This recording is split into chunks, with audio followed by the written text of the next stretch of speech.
Starting up.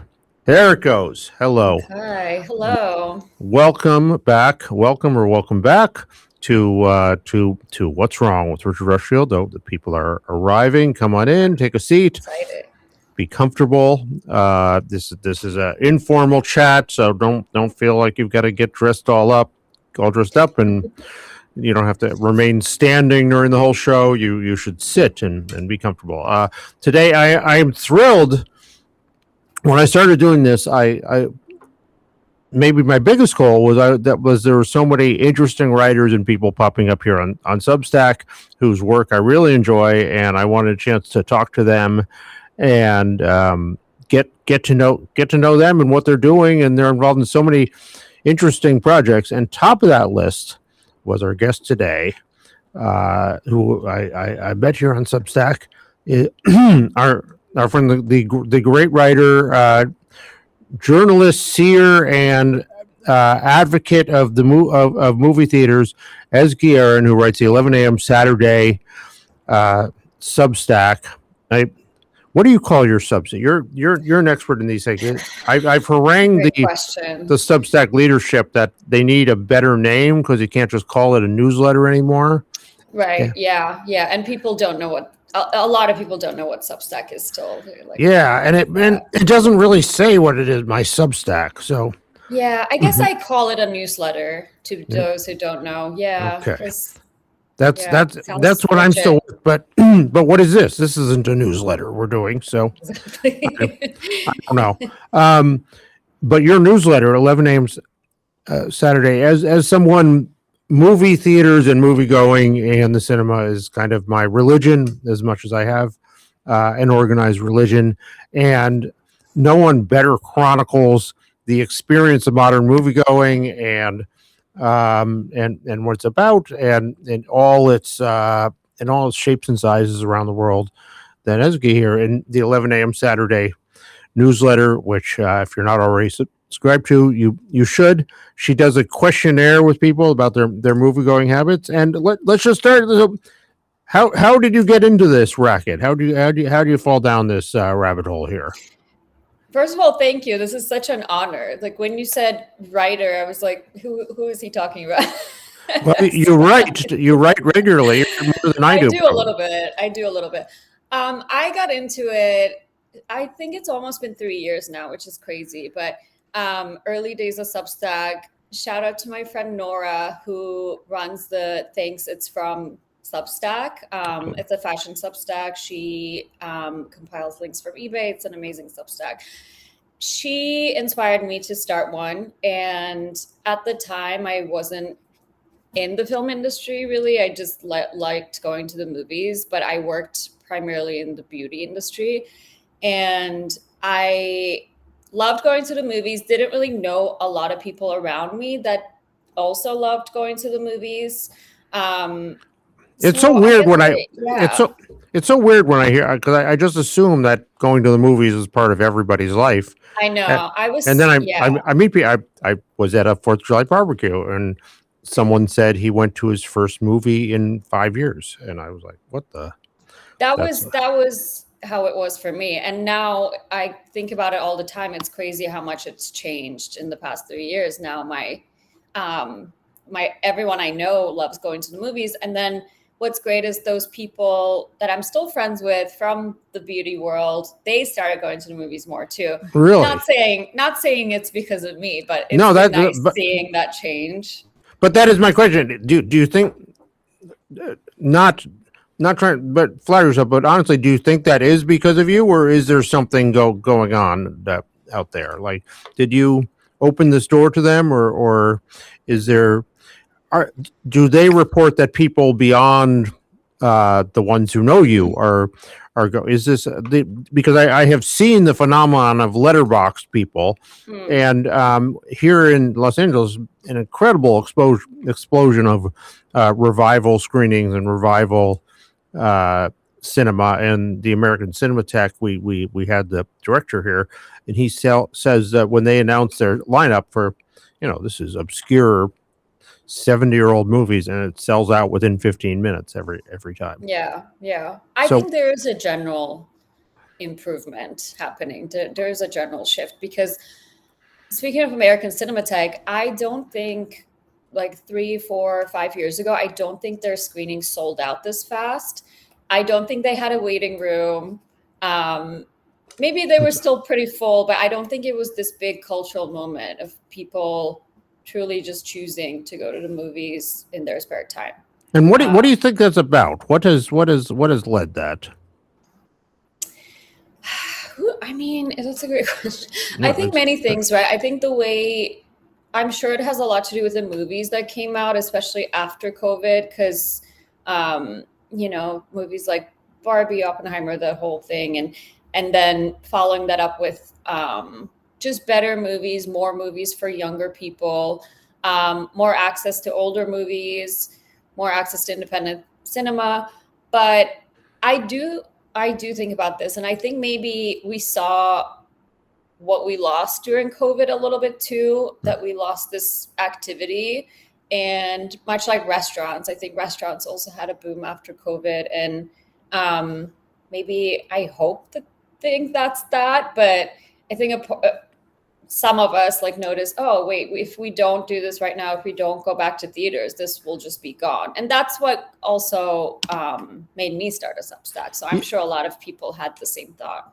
Well, there was definitely before COVID, the reigning sort of media sentiment was, oh, great, we have these big screens now in our house and sound systems, so we never have to go out and see people and sit in a dirty room with strange people that we don't know who are going to cough around us and eat their popcorn. And I think when people had 2 years to just say, like, see how great it was to sit alone while staring at the screen, they realized maybe there was more to life. And exactly. That I do feel like that whole line, which was really the dominant thing you heard before COVID, I feel like that disappeared after COVID.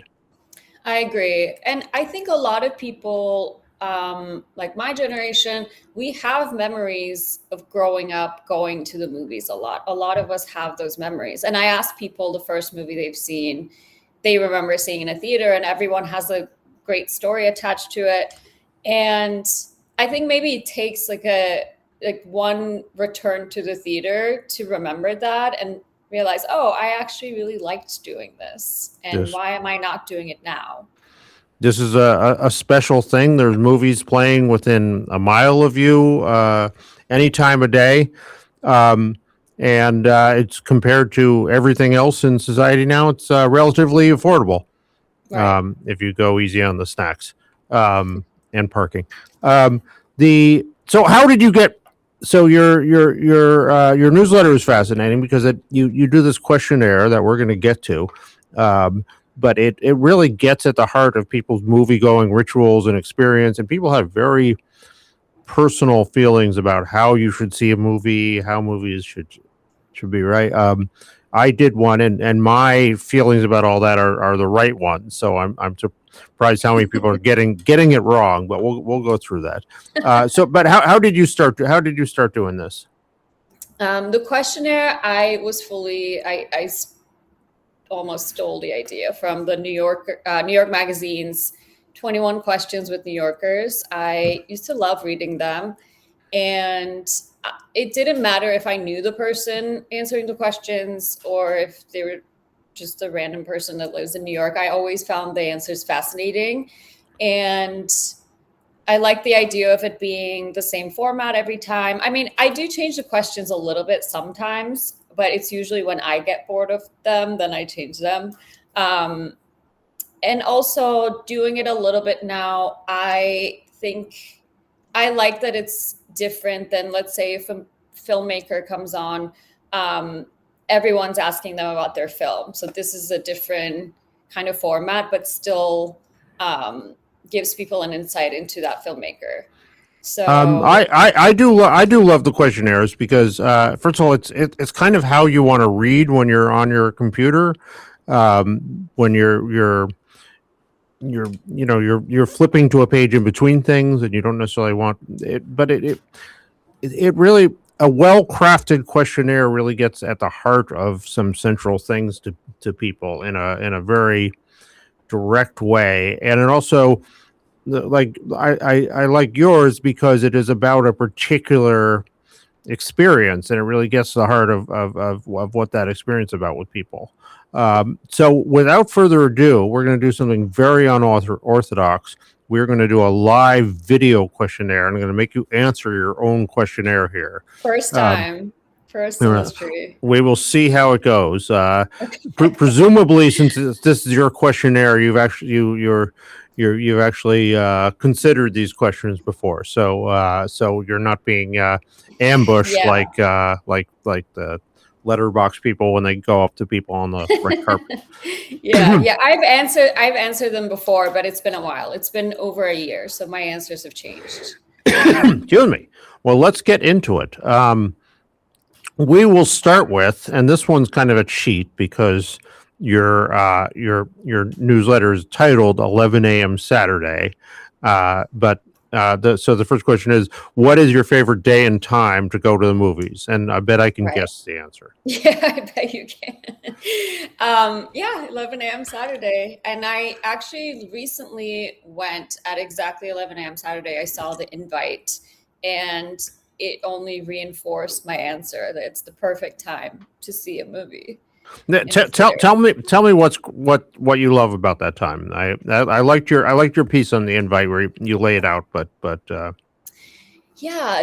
thank you. There's something uneasy to me about Saturday mornings. Usually I think, there's so much I can do and I don't know what to do. I should make a plan. I don't know if this is relatable, if it's just me being anxious, but I think going to the movies softens that a little bit, and it's not too early. You can go just have a coffee, have breakfast. I mean, you have to bring it from outside because they don't serve that. We'll get back to that. Yeah. But yeah, it's a great start to the weekend. You get out, it's still the afternoon. You'll never see a loud audience member at 11 a.m. on a Saturday. It's always very calm. It's usually older people, like myself. Yeah. And spiritually older. Okay, I'll accept that. Yeah. Everything about it, I recommend to everyone to give it a try. So I appreciate that sentiment. I'm not sure it's correct because I feel like I have to like get a bunch of stuff done before I can like get the antsiness out of me and feel comfortable sitting somewhere and not doing the shopping or errands or whatever, or calling people back or doing whatever it is that has to be done. That's fair. Although on a Saturday, I think I don't have that anxiety. I don't need to do anything on a Saturday. I dare say, I'm sorry to tell you if this lies ahead for you someday, but I think having kids kind of ruins your concept of what the weekend is about. So that's very fair. Yes, they don't have one. That's very much it. But even if they were off at camp, I think I would still. I think they've kind of ruined weekend mornings for me forever. And I could never. My ability to just the feeling that there's something I need to be doing, I think will always loom over my Saturday mornings. But anyway, fair. Enough about me. Your number 2. What's your favorite movie theater? Okay, so in Los Angeles, I think my favorite movie theater is the Egyptian. It's a beautiful. It's not always there. There aren't movies there every day, which is the downside. But American Cinematheque has great programming there. It is my favorite theater to go to whenever I get to go. But on a more regular level, I think AMC Burbank 6 is the best AMC in Los Angeles. Interesting. This is maybe controversial. I was at the AMC Burbank 6 yesterday for. You were, and what did you think? Well, I was there for a Dune fan event, so I thought. No, you were at the 16 though, I think. Oh, the 16. Okay, I'm sorry, I didn't 'Cause realize. No, there's so many AMC Burbanks. That's the problem. I But could. Wow, I could so easily have gone to the wrong one. I have done that before. I have gone to the wrong one and was late to my movie. But 16 is great. It's a great big one. It's great for bigger movies. 6 I love for a matinee. It's very what do you love about the Burbank AMC 6? It's very calm. All the seats are comfortable. I don't know if they're all recliner, but they're all comfortable. Everyone that works there is just chill. Sometimes they don't even check your ticket. It's very, very calm. That's what I love. Parking is free and easy. There's a Barnes and Noble next to it. I mean, in terms of just going more regularly, I think that's a good one. Because some of the other AMCs are great, but there are a lot of inconveniences. That is a great that sounds like a great feeling to it. I would say the AMC Century City is not a calming, not a soothing environment. It's not a soothing environment, no. So no, I can picture that, and that Culver City Theater would be. I've never been there on a Saturday morning, but I could see that could be a soothing. I've ever been there. Have you ever been there? It's kind of an old time. It's kind of an old time, like 90s era multiplex. So, which hasn't really been upgraded, which is very. The Egyptian Theater, which you mentioned, in the 90s when pre Netflix, they had it was kind of the perfect place because it's a beautiful theater and all that.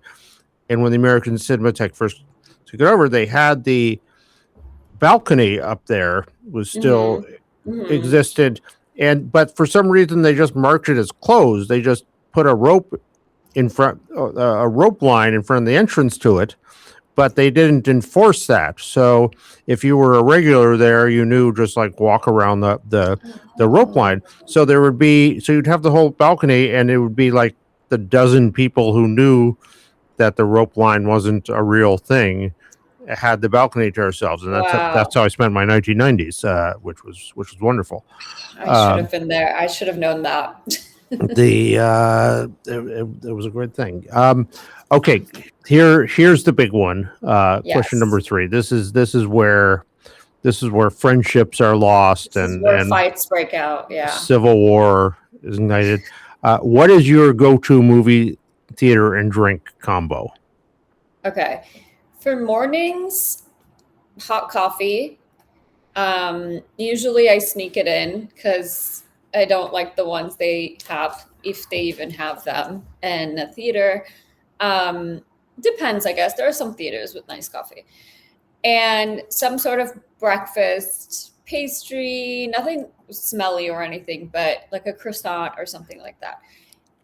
And evenings, just regular, just small popcorn, small Diet Coke is my go-to.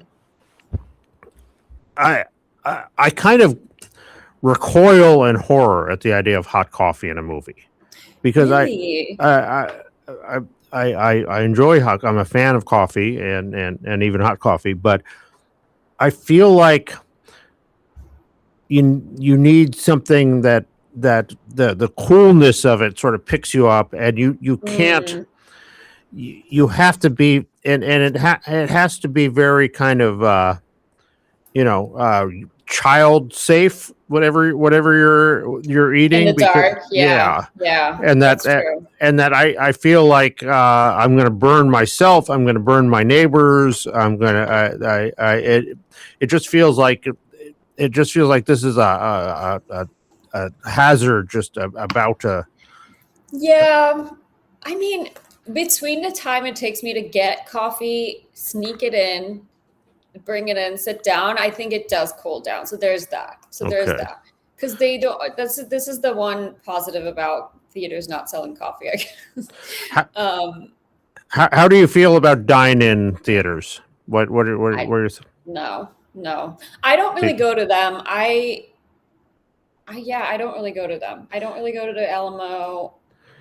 If you were sitting in a theater and the person next to you ordered the steak frites and was I think that's ridiculous. I think that's absurd.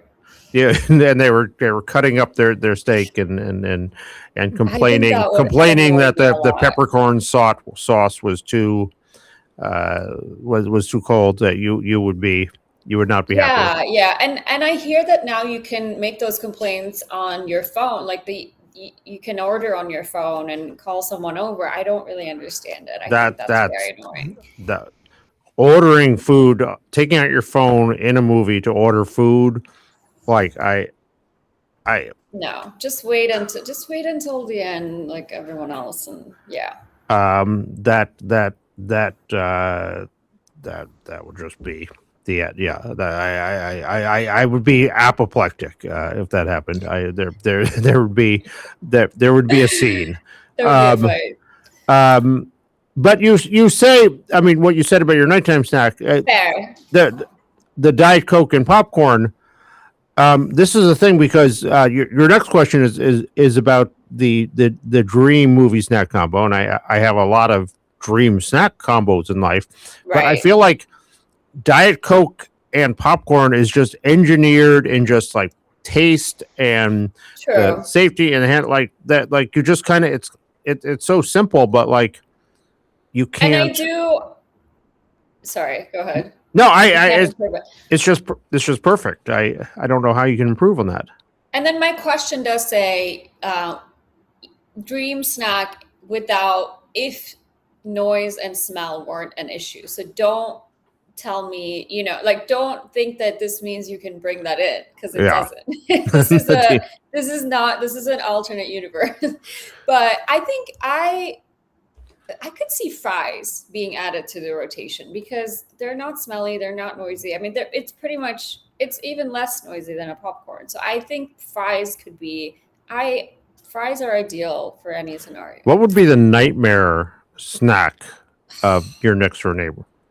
I actually I lived through that nightmare. Someone, when I saw Ad Astra, very quiet movie. Yes.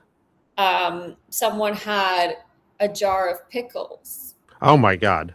They were both smelly and made a horrendous noise when eating. So I lived through my nightmare. Holy mackerel. I need to go lie down now, just like thinking about that.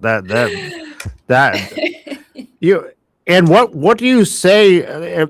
It presents a real dilemma, because like they're not like shooting up heroin or something in the middle of the theater. Like they're right. Like, what do you say to the usher? Excuse me, there's someone eating pickles next to it. Like it's not a real complaint you can make, and yet it's like the worst possible thing. I don't say anything. I know you have said stuff before. Yes, I called the usher. I do. I don't know if this is a public story, but I don't say anything. I am confrontational, but it's not worth it to me. I just change seats. But I am scared. I am scared now that we're approaching sold out movie season. Like I am scared for the Odyssey, Dune, when I won't be able to change seats. I don't know what's going to happen. I don't know. I mean, I lived 2/3 of my life before there were reserved seats, and I frankly don't know how I did it at this point, because I remember those times when I was seated next to someone who was talking or breathing loudly or never eating a jar of pickles.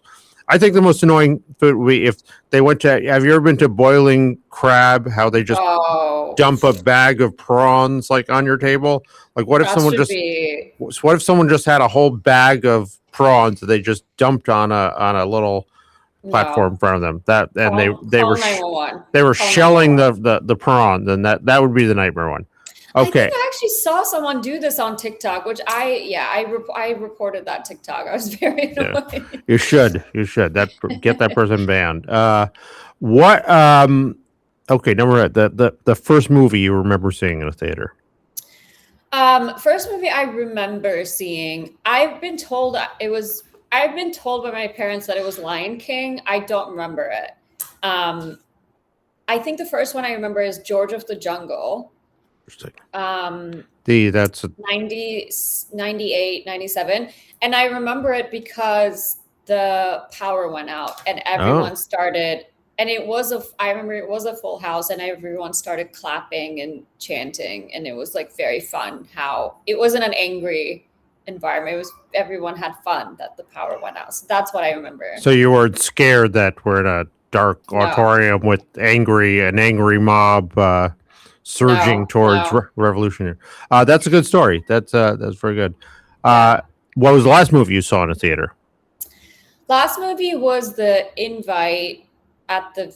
Oh no, actually, no, sorry. The last new movie was The Invite, but I went to the Bottle Rocket screening at the Academy Museum with Wes Anderson, where he now famously he was stuck in an elevator for 45 minutes. And the Q&A was before this, so what a and it was like the first Q&A he'd come back to Los Angeles to do, and for his return in glory, he gets stuck in an elevator. That's. I think he's gonna use it in a movie. I think this was a great inspirational moment for him. I'm sure he'll do something with it. I was stuck in an elevator once with a.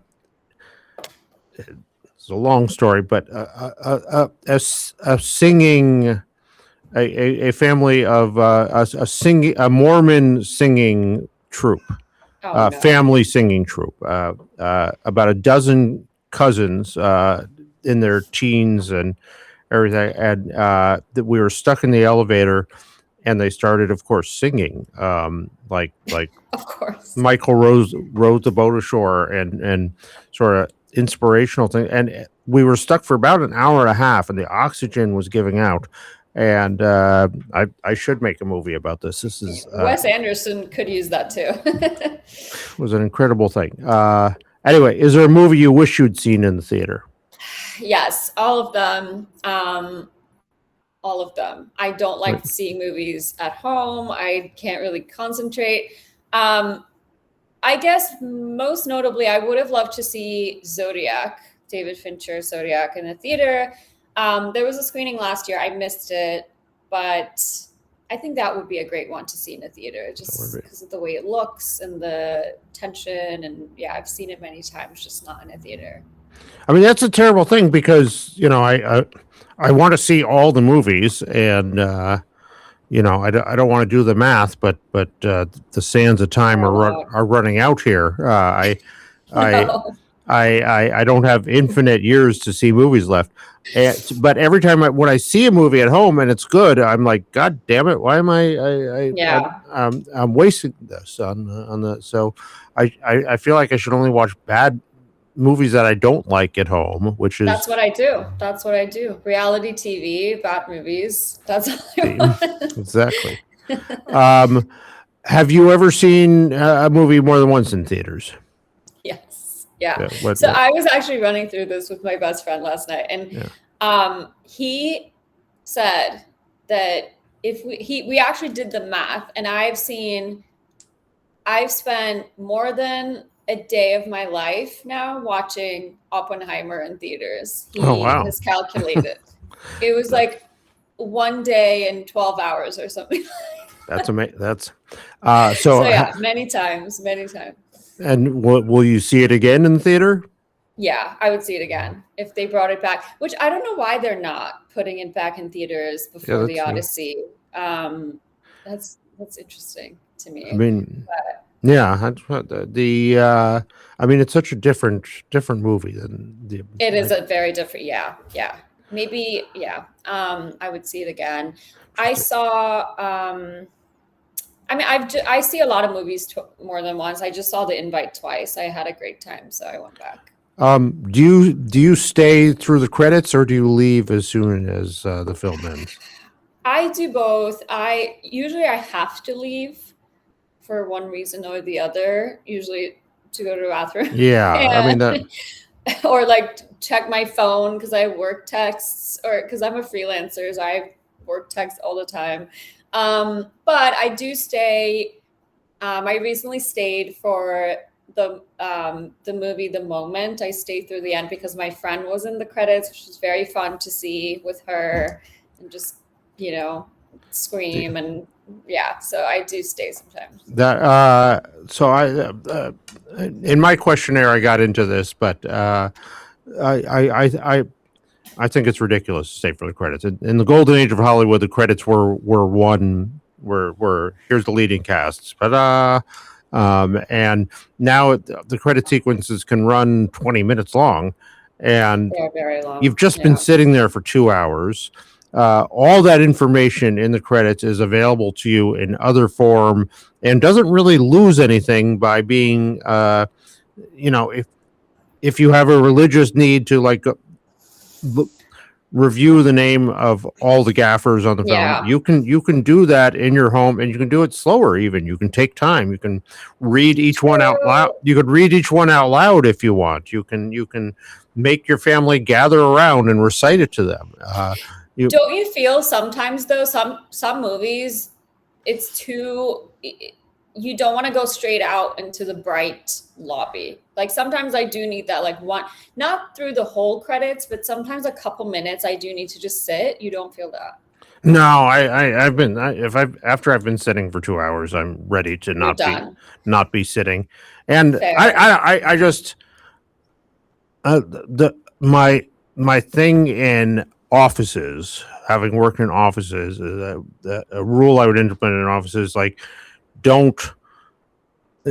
for meetings is don't make me listen to something that I can read on my own. So when someone comes into a meeting and they've written a PowerPoint and they start reciting the PowerPoint to you, I'm like a caged animal, and don't make me watch something I can. Okay, what's one thing you would change to make the movies better? Well, we could have a whole meeting about that.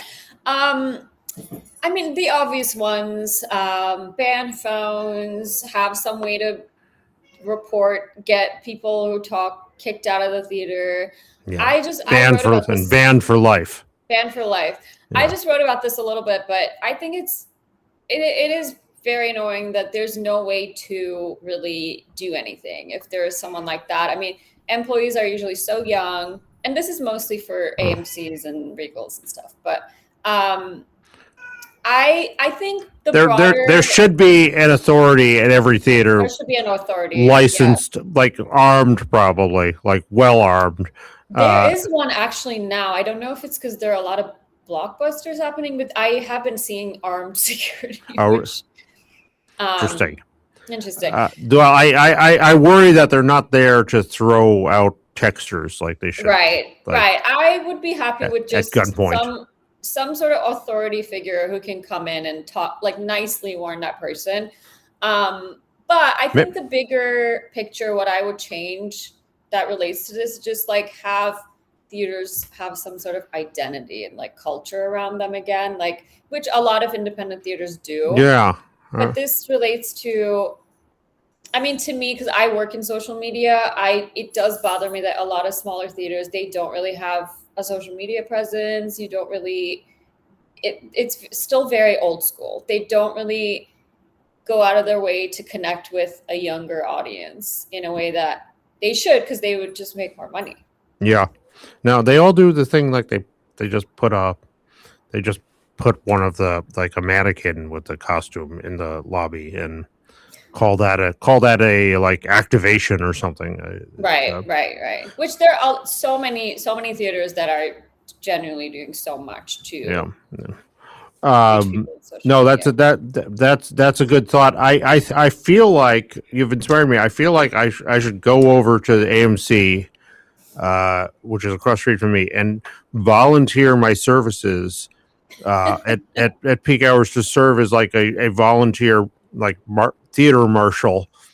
You would actually do a great job with that. I mean, that's if I could get the right jacket and equipment, to just be able to come into the theaters and just say, I need you out now. Get no, out now. Get we're a not. band. We're not talking about it. You knew the rules. You need to leave this theater at this moment. Or see, that would be my ideal job. If I looked threatening in any sort of way, I would love to do that job. if we did that together, I think we could be pretty damn threatening. Okay, we're gonna go volunteer our services to local AMC.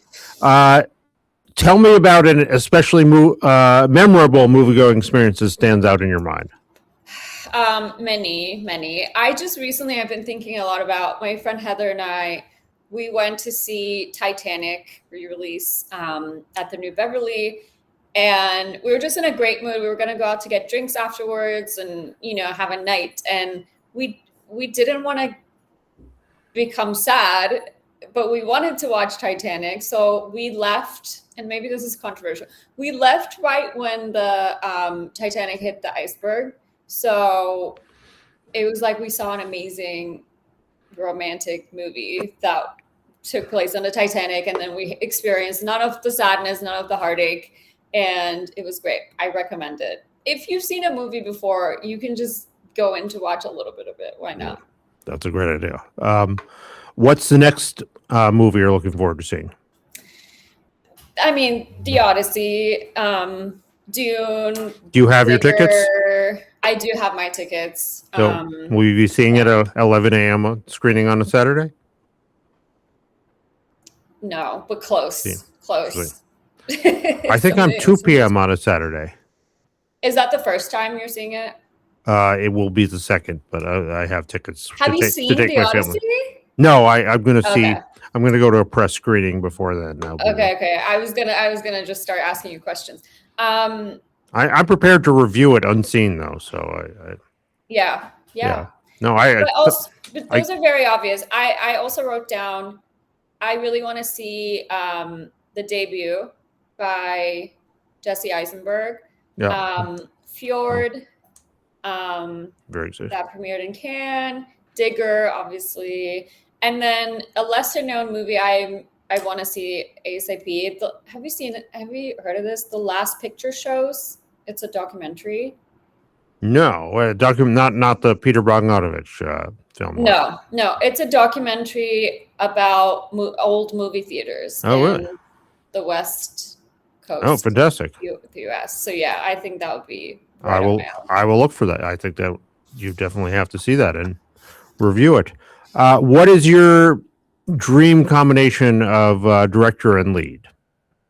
I actually hated thinking about this, and I was like, I should change this question. It's hard. I don't know. I think my answer is I would love for someone I would love for one of my favorite directors to discover someone new, like in Obsession, the actress Indy Never Ready, like a new discovery. Maybe like a Sofia Coppola discovers a new young actress, or a Jordan Peele film led by a new actor or actress. I think would be really cool. That's a great answer. I stand by my answer to this question, which was Kirsten Dunst doing a far out comedy by Josh Greenbaum. Immediately, that would be incredible. Of Strays and Barnstar Go to Vista Del Mar, and that would be incredible. I think she might do that. I see that for her. I made sure that my answer on that questionnaire was seen in high places, and let them know that I expect a progress report on how this is coming. There you go. So there you go. I stand by it. If you could live in a movie, which one would it be? Oh my God, I actually didn't think about this one at all. Oh, no. I can think of it now. I would love to live. Oh, yikes. I should have thought about this. No. I mean, like, let's say. In Oppenheimer? No. I mean, we live in Oppenheimer, do we not? Yeah. You know what? I would love to live in Almost Famous, go on tour. Oh, go on tour with a rock band. That used to be my dream. It could still be my dream. Why not? That would be a good life. Yeah. I mean, but being on the bus minus some things that happen in the movie, exactly. But just for the sing along on the bus would be the where you want to be there. Your final question to you: why do you think people should continue seeing movies at the movie theater? I think because it's so therapeutic. It's such a great escape from reality. It's like you said, it's a relatively cheaper way to do something for a few hours that's not on your phone, that's not work, that's not just working out. I think it's just a great activity, and I don't really understand people who don't go to the movies. I don't really get it. I'm with you, and they should be ashamed of themselves. Well, we should keep an eye on them, is what I'm saying. I think that it goes back to people maybe forget, because streaming makes everything so easy, whatever, and people forget, and then they go back for one movie, and if they have a good experience, then they remember that it is a great thing to do. Well, Ezgi, we went way beyond. I promise I'd keep it for 25 minutes. We've gone way beyond that, but this was going through your questionnaire was a fascinating thing. And I didn't even have to think of any questions, but we had all sorts of. I was going to have you explain social media to me and tell me the difference, because Ezgi is a social media expert also, and tell me the difference between a Instagram reel, story, post, and what are the other things you have on there? Live, grid post, carousel. We should do a live just for that next time. I think we need maybe we'll plan it as a workshop for the whole community here. But there's so much we didn't get to. We do have to have you back and do the second half of it. But you're every 11 a.m. Saturday is the Substack. If you're not subscribing to it already, you should. The link will be in the show notes. It's not just a fun thing that you're doing, but it's an important thing and about something that I feel so passionate about. And so it really is the internet's capital of film going appreciation. So everybody, please subscribe to it. It's been a delight talking with you. Thank you for coming, and it's been a pleasure. We will have you back soon. I would love to, please. Thank you so much. Take care. Thank you. Bye.